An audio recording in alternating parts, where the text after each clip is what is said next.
Hey, what's going on? Luke here. If you've been following my channel for quite some time, you know that I don't normally upload FIFA videos or EAFC, depending on what you want to call it. Obviously, this year it's EAFC, but back in the day, I did actually upload FIFA, and that's what we're doing. We're going back to our roots. And when EAFC24 was released, I started watching YouTube videos, and despite it being a couple years, I got that desire again to make videos on FIFA/EAFC24. Still feels weird saying it. So that's where the Aston Villa career mode comes into the picture, and that's what we're going to be doing. Now, I want this career mode to be quite old school. I want it to be right to the point. Obviously, I'm going to be showing you bits and pieces, and this first episode is going to be quite different to what it's probably going to be going forward. Yes, there's going to be live commentary and all that sort of stuff going forward, but just for this introduction episode, I don't feel like it's necessary to go over every single transfer and every single negotiation I had and go through all the menus and the team developments and all that sort of stuff. Quite frankly, it would just look shit if I try to take you on this in-depth career mode. Essentially, I'm just going to show you what you need to see, which is just the game, some transfers, a few things like that. So speaking of transfers, let's go ahead and take a look at the ins and outs, because I did have a fair bit of budget to work with, and let me tell you, we made some big signings. We also made some big sales as well. So let's go ahead and take a look at the ins and outs, and also just take a look at the squad in general. So here we are to take you over all of the transfers, the ins and outs of the first transfer window. So Duran, he went to Elche on loan. He is someone who's definitely a prospect. I've been watching the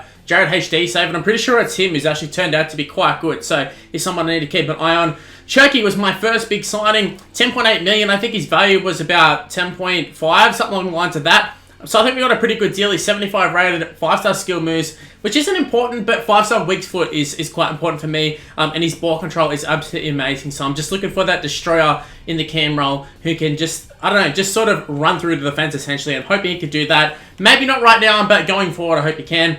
Douglas Luiz was the first big loss that we had. 25.5 million for him. But the reason I was looking to get rid of him is because I had plans for bringing someone else in, and you'll see in a second who it actually is. In fact, Den Docker was the next one as well.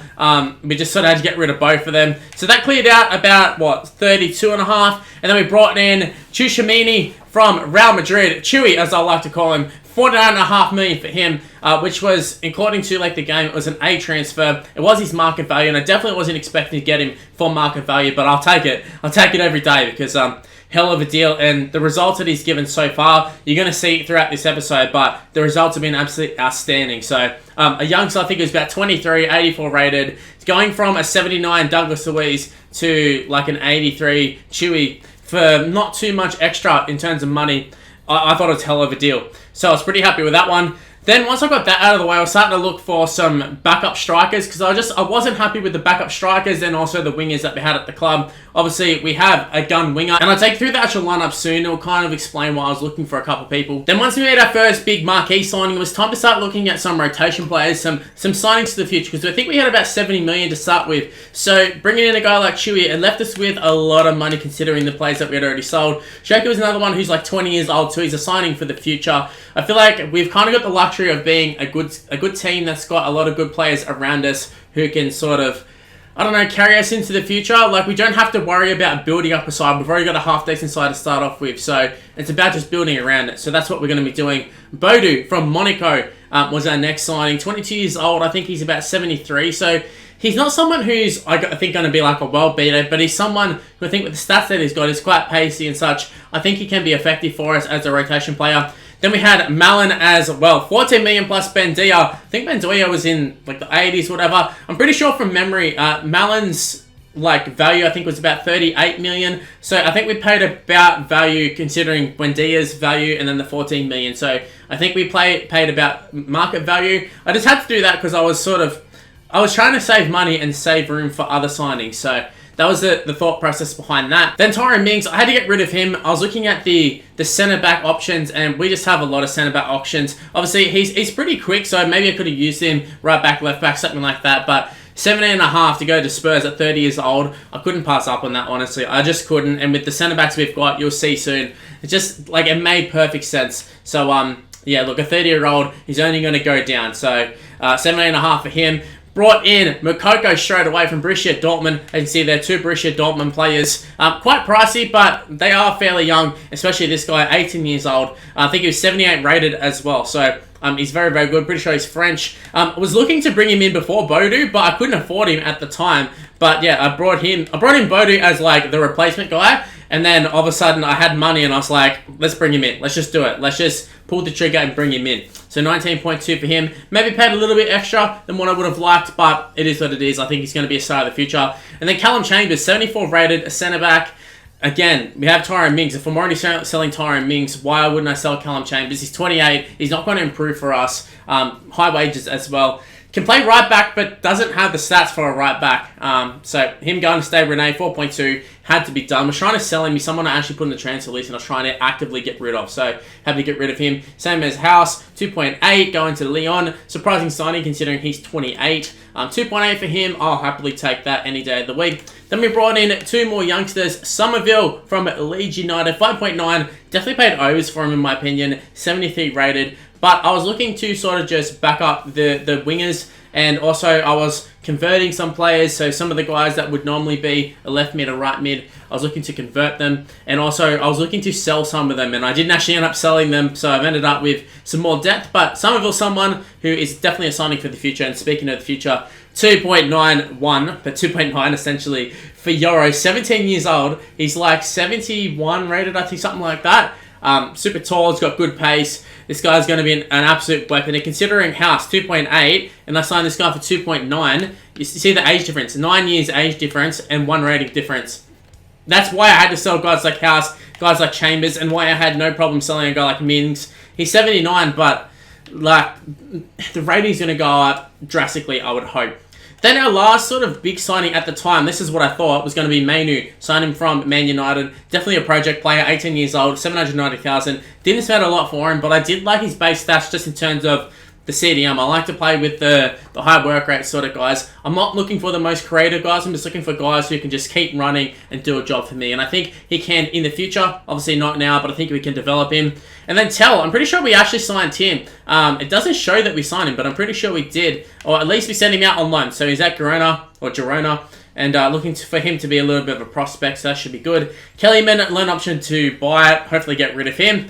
Then we got to transfer deadline day, and these two are definitely out of order because Moreno, we have Digne, and we had Moreno.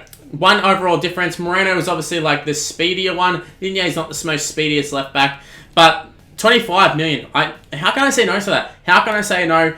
He was 80 rated, yes, so he's the highest rated left back, but Digne 79, so it is what it is. And then I brought in Matson. He wasn't the first choice one I went with. Honestly, I overpaid for him. Didn't have time to scout him. Kind of looks like Chris London, if I'm being completely honest with you, so I had to bring him in. But he is fairly decent. PSG obviously had him on the book, so he must be half decent. And I think he's like 73, 74 rated, 21 years old, 10.5. I think it said I could have got him for 8.5, but I definitely tried for that. But yeah, when I actually signed him, I didn't have a scout report, so I just took a gamble on him. But there we go. That's all of our transfers at ins and outs. Some of the other big ones throughout the transfer window were actually pretty big. We had one of the bigger ones in Chile, but Rodrigo's gone, Alexander-Arnold. In terms of like Liverpool, a few ins and outs, Martinelli, Hernandez, Kimi Stones. There's Chewy for us. So you can see, like, we did spend quite a bit. Hopefully we get the results to back it up. But let's go ahead and take a look at our lineup. So throughout the preseason and throughout the first couple of games that you're going to be seeing, this was kind of the base squad that we ended up using. I think I actually used Tielemans probably over Kamara. And Kamara was like a 79 when I first started. So Diaby were training him to be a left wing. Malan's training him to be a right wing. Cherky is there, but we've also sort of been using Ramsey a little bit. Leon Bailey comes off the bench. He's definitely an option for us. I really like him as a player.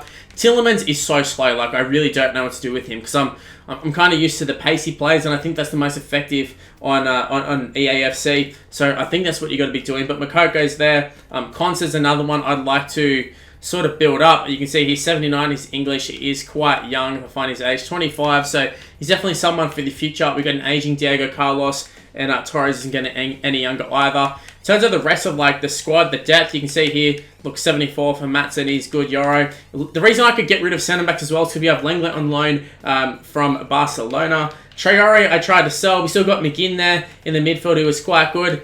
Zeni Olo, it looks like he's from Roma possibly.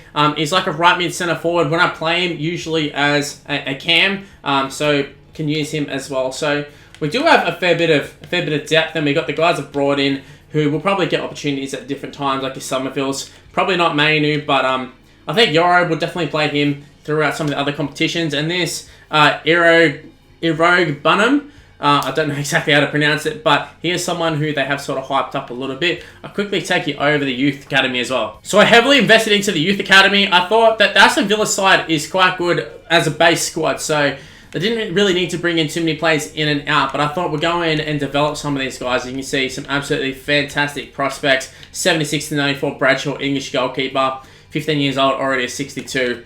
Got a couple good prospects there. He's definitely going to be one of the best of them, and hopefully when Martinez is ready to go, he can step in. The rest of them, though, very good. I don't know how Guzman, he was like our default one.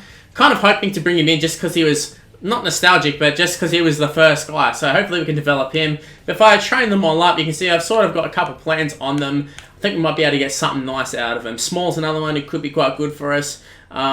Just have to see how things go. Now you're taking a look at the transfers, taking a look at the squad. Now it's time to take a look at the games. So here we have the preseason tournament. The first game is up against Almeria. Apologies for pronunciations. Apologies for pronunciations of some of these players probably going forward. But this first team, I'm pretty sure they're a Spanish side. I'm not sure if they're actually in the Liga or if they're in the second division. I think they're in the Liga though. They've just gone up the wing, and that's something that you're probably going to notice a bit of a common theme, a common trend, especially in this preseason games and probably in the early games. And that's the reason why I didn't want to do live comms, is because the defense is just not there. At some points, non-existent. You can see a little bit of good defense there, but some of the things that I would do in previous FIFAs, I'm just by default just doing it, and at the moment it's just not working. But Chewy gets it to Cash, and Matty Cash, you think he's going to finish it like naturally in previous FIFAs, bam, it's in, it's 1-1, but instead nice save by the keeper. And that's another thing I'm finding on EAFC24 is that the keepers either make ridiculous saves or they just don't make a save at all, and you're like, I don't know how they didn't save that. But it is Watkins going up the wing here, literally a solo run, a cool, calm, collected finish from Watkins there. Honestly, I was kind of shocked. Normally I would go for a cutback, I'd try and square it, I'll do something, but instead I kind of just was left with no option other than to just shoot. And also I should just mention too, obviously I've gone over the transfers and such, but at different points the transfers were coming in. So some of the guys you're going to be seeing, I might not have them in the squad at the current time, like by the time the season starts, or you might have seen them, they've already been sold or something like that, but they're currently playing in this game. So you're just going to understand that I showed you the ins and outs after it was all done. But it is Almeria extending their lead, or getting the lead back, I should say. So we've had little glimpses, but we've also had little things like that where we come rushing in. I go for a slide tackle when it wasn't needed. They threw a pass back into the middle, and this is something I'm noticing. I don't know if I think the computer's so much better or if it's like a little bit overpowered, but some of the passes and the runs that they do, it just feels like I don't really have too much control in actually stopping them. But a nice finish. I rushed to keep. I don't know why I did that, but we ended up losing 3-1 in the first game. We take on Las Palmas next, so I couldn't even tell you where they're actually from. That shows my football knowledge these days. But a red card to Vieira. I know him. Very, very good player. Very, very fortunate. He is the captain of the club. I'm assuming it's another La Liga side. But a pretty poor challenge. 2 minutes into the game, literally starting the game with a red card. So naturally you think we're going to absolutely smoke them. We're a Premier League club. We made some great signings. We've got Leon Bailey through on goal. I can't remember if I actually changed formations at this point. Like I said, I was kind of experimenting, and obviously I've experimented in a good way there as Bailey gives us the lead there. He's a guy who can play, I'm playing like a front three at the moment in terms of formations, 4-3-3. Don't know if that's what we're going to be doing going forward, but that's just something I normally play every year, and rotated the squad. So Consa comes in, our English centre-back, very high rated in terms of his age, but he does give away a penalty, and that's purely on me. It's just, again, I'm trying to figure out how to play this game. I'm trying to sort of get used to whether I dive in, do I hold off. It seems like if I dive in, I miss the tackle, but if I hold off, they just take a shot from anywhere and it just goes in. We're probably about to experience this as Iheanacho, former Man City man. I think he might have played for Leicester as well. Definitely been around the Premier League, definitely familiar with him. I've rushed the keeper again and he absolutely buries it. So a 2-1 lead with them playing a man down from 2 minutes onwards. So everything said that we're going to win this one, including this little pass here. Ramsey, our young gun, hits the post. I wasn't sure what to do with Ramsey as well in terms of where to play him. I'm playing a front three. He just doesn't quite have the pace to be a winger, despite him sort of being a default winger. So I'm going to try and transition him probably into the attacking mid role, something that I like to do. But you can just see here, just some terrible defense. Again, this is what I mean. Like, Terrible defense, but that shot was ridiculous. Like, that's absolutely ridiculous. There's no way that should be going in like that. Iheanacho, he had 4 attempts at goal, scored 3 of them. Like, it's not like we're playing absolutely terrible. Defense isn't there sometimes, but it's just like the few chances that a computer actually gets, they absolutely bury it. And like, I'm not even playing on the hardest one. I'm playing on Legendary. It goes up to Ultimate. I would hate to see what Ultimate would do to me. And I'm sure some of these other career mode guys are playing on it and having great success. But I am not. Although that was successful. Kamara, kind of like the second choice CDM.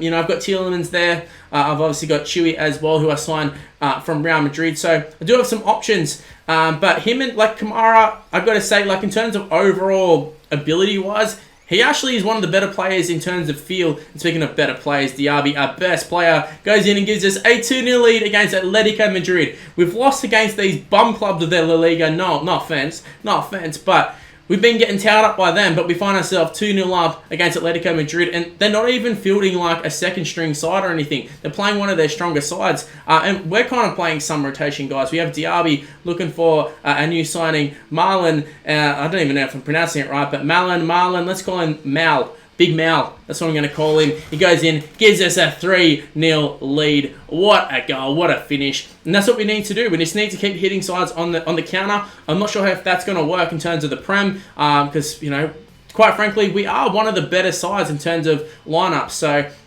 I've got to find a way where I can break down sides and not be able to hit them on the counter, because like teams aren't, like when I'm playing Atletico, it's working because they're putting on a lot of pressure, getting a lot of people forward, and we find ourselves up 4-0. What a win. Best win so far. Best performance. A new signing as well. Our new attacking midfielder, Cherky. I'm going to call him Cherky.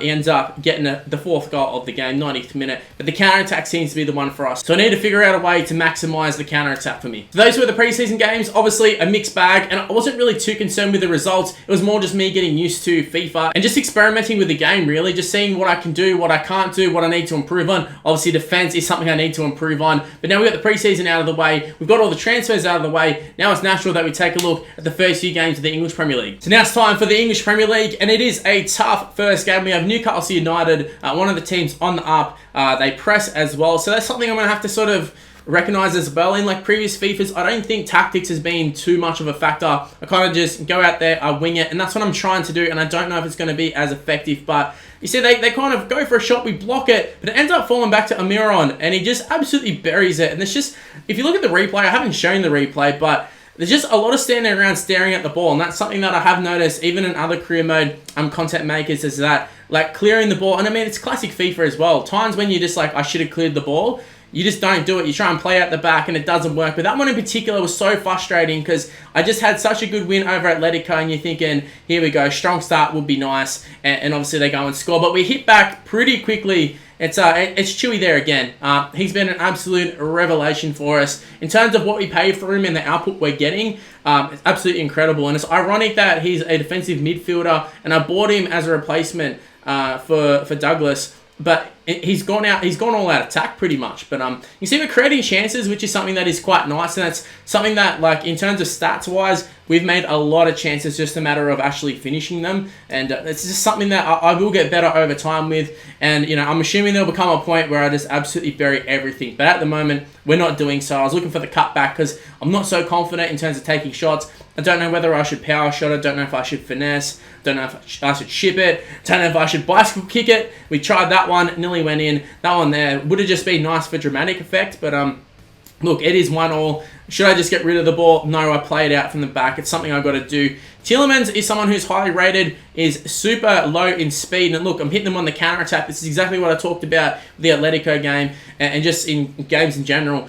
The counter-attack, I think, is where it's going to suit us the most in terms of the play style that we have, the plays that we've got. I went and bought pace, and that's what we've got. But the point I was sort of getting at was Tielemans, as they go through and they score the equaliser. The foul that was given, I don't think was a foul to start off with, so that part was frustrating in itself. And then I'm just used to like those just being cleared off like very, very easy. But I think this might be a thing in EAFC where the crosses might be effective from a free kick, so I might have to try it myself. But it is 2-2 after us having a 2-1 lead. You're thinking we're going to go on with it, and then they find themselves up 3-2. Very, very frustrating, and I keep sort of touching on the Tielemans a little bit, but he's like the one player who, like, ratings-wise, is one of our, like, overall, is one of our better players, but doesn't really fit our system, so I need to figure out what to do. And then, you know, icing on the cake there, really, just buries the game. They absolutely annihilate that ball, finds the back of the net. Nothing I could really do. I mean, like, it's another case of I should have just cleared it, but ball just seemed to keep getting back to their feet, and then they just bury it like that. Like, it's ridiculous. Then we got Amira on here. He's already scored one. He passes it over. They score a little bicycle, and look, there you go, 5-2. We went from having a 2-1 lead. I was thinking, how good's this? I'm absolutely cruising. I've just beat Atletico Madrid.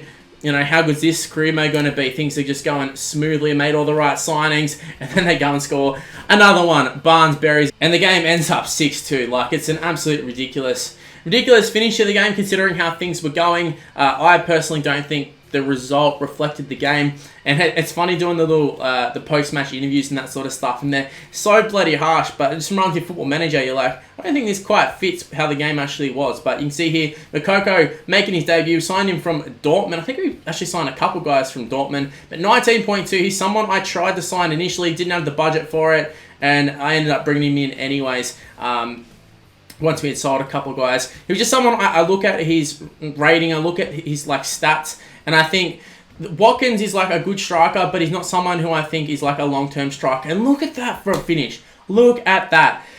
Like, honestly, I don't know. Like, I can't really recall too many times when I was in a position to actually take a shot like that. It's just like there's so much space for the opposition, yet when I get the ball, I'm getting closed down straight away. So I don't know if that's a tactic that I need to change. In comment section, if you'd like to help me out, be very much appreciated. But Takore just absolutely belts that one. And you just like look at it and you're like, I don't understand what I can really do there. Like, there's not a hell of a lot I can do to stop things, because I close them down, they still get the shot off, it finds its way into the back of the net, and it's just like, it's not like our defense is like low rated, and you know, we have one of the better goalkeepers on the game at 85 rated, but so far I've just noticed I can't really do too much. But it is Chewy looking for a bit of space there, doesn't really get too much, but takes a shot. What a goal! What a goal! Mate, look, the VAR's there, and take a look at it. When like the ball went in, I thought, oh shit. And this is what I mean, like, is the long shot, is it overpowered? A shot like that, as good as it was to go in, and you know, nice reaction. There's a part of me that wishes I was doing a live com to that one, because I was going off. There was no way I thought that was going in, but I just had to take the shot. But like, the Chewy one goes in, but the Diaby one doesn't. Like, that seems like it should have been, I'm not going to say a sitter, but much easier to the one that actually went in, and yet we got nowhere close to it. But we are creating opportunities, and I am sort of liking the dribbling somewhat, and the other times it's super frustrating. This being one of the frustrating times as they look to hit us on the counter. Dele Alli getting it to Beto, the number 14 is through, and he's going to finish this one. And right on halftime too, that's just something that you can't concede on halftime. I've just gone and done it. I don't want to say it's killed the game for us, but it's definitely threw a spanner in the works. And a nice block there on the line, possibly Matty Cash, I'm not sure exactly who it was, but a nice block there. Saves the day, but is it really going to matter? Because Harrison gets the ball and buries it. So no, it does not matter. They go and score anyways. It's just typical me on this game, and if you probably noticed, a fair few of the goals I've conceded so far been in very similar fashion, where they've just been either long shots or it's been me giving the ball over in a bad spot, just willy-nilly, just doing something I shouldn't be doing. A nice chance there. Obviously, we didn't finish it, but nonetheless, I just wanted to show those little clips just to show you that I am creating chances. It's not like no chances are created and like we're getting absolutely dominated. Like, we are creating chances, and speaking of chances, it is Chewy. No wonder Real Madrid had this guy. We got an absolute bargain, like 49 million for him. He's already scored one. He's about to score two. And so we get one back there. The comeback is on, baby. Are we going to come back like the Penrith Panthers? I bloody hope so. I bloody hope so. Is he our Nathan Cleary? Should I make him a number 7? In fact, I think he might already be the number 7. He is our Nathan Cleary, guys. If you're not Australian, you probably don't get that reference, but that's okay. We'll run with it. And then we have Cherky, our Frenchman, on the ball. He's so good on the ball, man. I think he's like 75 rated, but he is so good on the ball. 5-star skills, 5-star weak foot. Not that I'm going to be using the skills that often. That's another chance there for Diaby. Getting himself in good positions, good chances, like a half-decent shot as well. Just can't finish it, but it is the 90th minute, so I was hoping we would have buried that one, but it doesn't matter. Watkins comes off the bench. You might have just saw like a glimpse of us making a sub as soon as that shot was saved. It was actually Watkins coming on. The only real chance, like, of the whole game he's had. Like, he literally got on, the corner was there, heads at home. It's 3-3, baby. Let's go. Let's trot. Watkins just saves the day. And now we move on to the third game of the Prem season. So far, no wins. 1 draw, 1 loss. It's not the best. It's not the worst. It's just, I don't know. I don't really know how to look at it because Newcastle was a tough game. Obviously, Everton aren't doing that well, but it is still early in the season, so I'm not exactly expecting to come out and smash sides, but I was probably looking to come out and smash Burnley, I'm not going to lie, and that's an absolutely awful start. 9 minutes in, they go in and score the first goal. I think it might have been Rodriguez. He went and scored, possibly. I've also made a change too where Ramsey's coming to the starting side. I thought, why am I starting loanees? Why not develop our own guys? I'm training him up to be a cam. Let's just go ahead and play him as a cam. So that's exactly what we're doing, and it's the Derby. I should have just cleared it. I didn't clear it. They get the ball back. We have plenty of players around. You're thinking nothing's really on. Like, surely we're going to get the ball back. Someone's going to intercept it. Someone's going to make a tackle. Even here, like, there's 2 guys there, but there's just like a lot of standing around to find the defense does. Like, there's no closing down. Like, look how many of them, if you go and freeze frame it or do whatever you got to do, they just stop. They just stop and they don't move. And you just think, like, oh, if you're actually watching football, I don't think there's too much of just like a whole defense line just stop and stare. And it just seems to happen a lot on this game. That's one thing I have noticed. But it is 2-0. And look, we have made a comeback this video already, but I don't think this is going to be the case as they go ahead and score a third one. That's another point. It sort of fits with what I was saying. It's Rodriguez scoring the third. But that's another one where he's made a run. And if you go and look at who's tracking it, like, that should have been stopped. Like, there's no way he should have made that run. I mean, look at the defense there. They're tracking my runs, but, like, it's just, I'm not getting the same results. Like, the computer seems to do one thing and then my defense does another. And I don't know if that's my fault or I don't know if that's the computer just being bad for me. Turkey had a chance there at the end there. Wasn't meant to be, but we lose 3-0. So in this episode, to start the Premier League, 3 games, 2 losses and 1 draw. Not an ideal start, but I mean, I guess things could be worse. Could have been 3 losses. But there you have it, guys. That is the first episode. It pretty much covered the whole transfer window. Start the video, covered the preseason, covered the first couple of games of the season. Thought we'd get in nice and quick rather than drag it out. So hopefully you did enjoy that one. Hopefully you can appreciate us not drawing things out just purely to make the episode longer. I thought we'd just make it short and sweet. So yeah, hopefully if you enjoyed that one, go ahead and smash the like button. Subscribe to the channel if you're new around here. Super important in terms of growing the channel because I'm not renowned for being a FIFA YouTuber or EAFC YouTuber. So if you can go ahead and subscribe if you did enjoy that one. If you're new to the channel, make sure you subscribe. Be very much appreciated. Do all that sort of stuff. Also, my social media is on the screen right now. It's Mr. Luke on YT. Go ahead, give me a follow, give me an ad, do all that sort of stuff. And also, want to give a special shout out to the members of the channel. Stuck solid with me, obviously over the NRL season. Now we're going into the FIFA season. Hopefully you guys stick with me there as well. Also the super chatters as well from my live streams. Thank you very much. Thank you for supporting the channel monetarily and just in general, thank you for supporting the channel. Now going forward, I'm probably going to upload on my second channel for the FIFA content, but I thought I'd chuck this first one up on the main channel. So thank you guys for watching. Hopefully you enjoyed that one, and stay tuned for more content on this channel and also the second channel as well, the FIFA channel. So stay tuned for that, and I'll see you in the next one. See yous.